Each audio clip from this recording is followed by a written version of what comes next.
언젠가는 스마트폰을 사줘야 되지 않냐, 우리 아이들에게 언제쯤 스마트폰을 줘도 되느냐, 세 가지 기준을 제가 드리겠습니다. 말씀드리는 세 가지 기준에 부합하는 아이들이라면 부모님의 통제 하에 스마트폰을 써봐도 된다라고 말씀을 드릴 수 있을 것 같은데, 먼저 첫 번째, 약속된 멈춤. 언제까지 하자, 요만큼만 하고 다른 거 하자, 이렇게 했을 때 대화가 통하는 아이들. 놀이터에서 놀다가 우리 10분 후에 집에 갈 거야 라고 인지해 줬을 때, 30분까지만 TV 보고 그만 볼 거야 라고 했을 때 잘 수용할 수 있는 아이들. 그런 아이들이 스마트폰이 왔을 때에도 통제하기 위한 노력을 할 수 있고 대화가 될 만한 아이들입니다. 놀이터에서 노는 것도 안 해, 나 더 놀래 앙탈 부린다, 그런 친구들은 스마트폰을 사주면 중독될 수밖에 없습니다. 우리 아이가 스스로 컨트롤하려고 하는 노력이 되는가, 그걸 한번 판단을 해보시고요.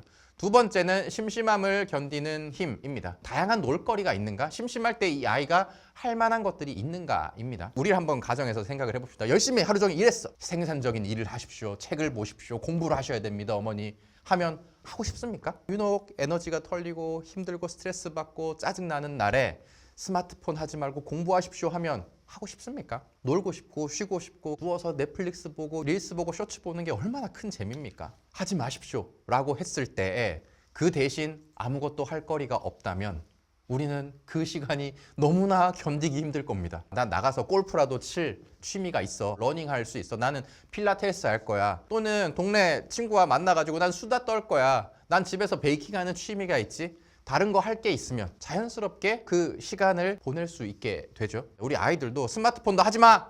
대신 너 공부해! 하면 그거 하고 싶겠습니까? 하루 종일 학교에서도 공부하고 학원도 하고, 그런데 또 스마트폰도 하지 말래. 근데 스마트폰 안 했을 때 내가 뭐 할 게 없네? 그러면 자연스럽게 스마트폰이 계속 떠오를 수밖에 없습니다. 유명한 실험이 있는데 쥐공원 실험이라는 거 한번 들어보셨나요? 마약 중독에 대한 실험입니다. 쥐를 두 그룹으로 나눴어요. 한 그룹은 고립된 환경의 케이지에 가둬두고 나머지 한 그룹은 살기 좋은 공원을 만들어줬어. 각각의 그룹에게 물이랑 몰핀, 마약 성분이 있는 물을 줬습니다. 놀랍게도 마약에 중독되어 있던 쥐들도 친구들이랑 재밌게 놀 수 있는 이 공원처럼 잘 조성되어 있는 환경에서는 마약을 줄였답니다. 그런데 고립되어 있는 환경, 재미도 없고 너무 힘들고 스트레스의 환경에 있는 아이들은 마약을 계속 먹었대요. 이 말은 뭐냐? 쳇바퀴도 돌고 친구들이랑 놀고 짝짓기도 하고 재밌게 놀 수 있는 그런 환경에서는 마약에 의존하는 경향성이 줄어들었다는 거죠. 우리 아이들도 내가 할 만한 재밌는 게 있으면 그만큼 덜 중독이 될 겁니다. 우리나라 청소년들 스마트폰 중독이 해외에 비해서 굉장히 많다고도 하죠. 근데 해외 친구들은 운동 활동 굉장히 많이 하죠. 최소 1개, 2개 정도는 청소년기에 익히는 활동이 너무 자연스러운 거죠. 친구들이랑 밖에 나가서 뛰어놀고 농구하고 축구하고 하는 게 너무 재밌는 친구들은 그만큼 스마트폰 사용 시간이 줄 겁니다. 우리 아이가 여가 시간에 즐길 만한 다른 거리가 충분히 있다면 스마트폰에 중독될 확률이 훨씬 더 줄어들게 될 겁니다. 그런 게 없는 상태다. 휴대폰이 떠나면 나는 그냥 아무것도 할 것도 없고 계속 엄마는 공부하라고 스트레스만 준다. 그런 환경에서 스마트폰 중독에서 빠져나오기 쉽지 않습니다. 취미생활, 좋아하는 활동, 운동을 배운다든지 친구들이랑 밖에 나가서 노는 시간, 이런 것들이 충분히 확보가 되어 있는지 점검해 볼 필요가 있습니다. 마지막은 부모님과의 협상입니다. 제가 엄마 매니저 강의에서도 아이들과 뭔가 트러블이 생겼을 때, 잔소리할 거리가 생겼을 때 가족 회의를 통해서 해결하는 그런 경험을 한번 해보라 라고 말씀을 드렸죠. 스마트폰을 사더라도 가족 회의를 열어서 우리 스마트폰 어떻게 쓰자, 규칙을 명확하게 정해서 지킬 수 있는 아이인지를 점검해 보는 겁니다. 계획법 강의에서도 말씀을 드렸습니다. 공부할 거 다 끝나면 자유시간 얼마든지 줘도 된다. 여기도 적용될 수 있죠. 자, 우리 집 규칙이야. 오늘 해야 될 거 다 끝내면 스마트폰 자유롭게 해도 돼. 규칙을 만들어서 그걸 지키고자 하는 훈련이 잘 되어 있다면 스마트폰이 주어졌을 때 잘 컨트롤을 할 수가 있을 겁니다. 이런 능력을 초등학교, 중학교 때까지 자연스럽게 쌓아두고 고등학생이 되었을 때, 그때도 물론 사실 저는 안 사주려고 노력하긴 할 겁니다. 그렇지만 어쩔 수 없이 사줘야 되는 환경이 왔다. 우리 아이가 이런 역량을 갖추고 있는가 점검해 보시면 좋을 것 같습니다. 부모와의 협상, 이 부분과 이어서 아까 앞에서 수능 만점자 그 친구가 또 했던 얘기인데요. 이 친구는 공부가 다 끝나면 더 공부를 해야 될 것 같죠. 수능 만점 받을 정도면.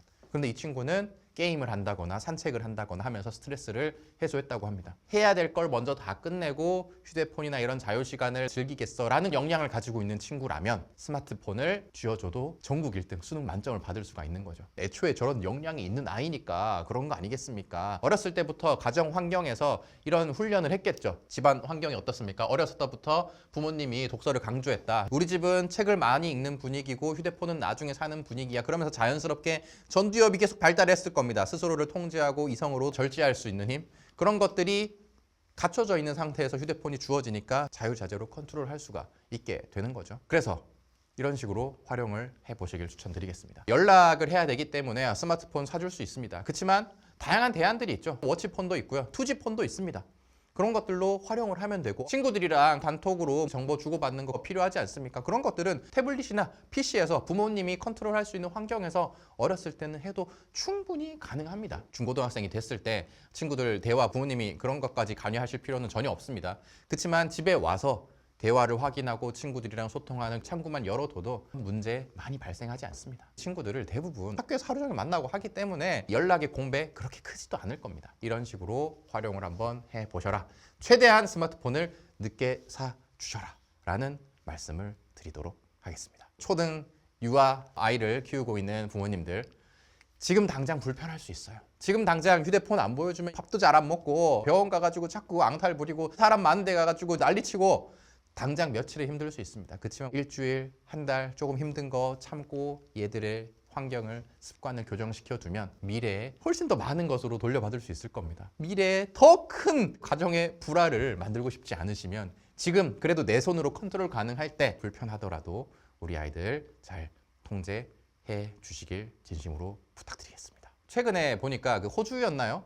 16세 이하는 SNS 아예 전면 금지한다. 그런 법안이 통과됐다고 하던데 이렇게 문화가 만들어져야 된다고 생각을 하거든요. 어렸을 때 스마트폰 쥐어주는 거 어쩔 수 없는 게 아니라 이건 통제를 하면 할수록 좋아 라는 게 부모님들 사이에 깔려야 된다고 봅니다. 친한 부모님들이 있다면 이 영상을 보여주시던 아니면 제가 인상 깊게 봤던 책이 불안세대라는 책이 있습니다. 거기 보면 이 스마트폰이 우리 아이들의 정신 건강에 얼마나 악영향을 미치는지에 대해서 나와 있는데 그런 책들을 주변 부모님들한테 좀 퍼뜨려 보십시오. 아니면 이런 의식을 가지고 있는 부모님들과 만나서 그분들과 친해지십시오. 그래서 그분의 아이들은 또 스마트폰을 많이 안 볼 거니까 밖에 가서 활동도 많이 하고 놀고 하지 않겠습니까? 그러면 그런 아이들과 친해지면서 커뮤니티를 만드세요. 벗어나기 위한 노력을 해야 됩니다. 그게 우리 아이들을 미래 시대에 이 IT 시대에 AI에게 잠식당하지 않고 능동적으로 키울 수 있는 힘이 될 겁니다. 이 영상을 다른 부모님께 보여주면 제일 좋겠네요. 구독자도 늘려야 되니까. 주변에 그런 분들이 많아지면 흔들리지 않고 아이를 같이 키워나갈 수 있으니까 그런 환경들을 한번 만들어 보시길 바라겠습니다. 많이 접속해 계신데 우리 프린시플스님, 조아라님 외에 또 내용에 대해서 궁금한 거, 반론 그런 것들이 있으시면 얼마든지 말씀해 주시길 바라겠습니다. 야, 네가 안 키워봐서 그렇지.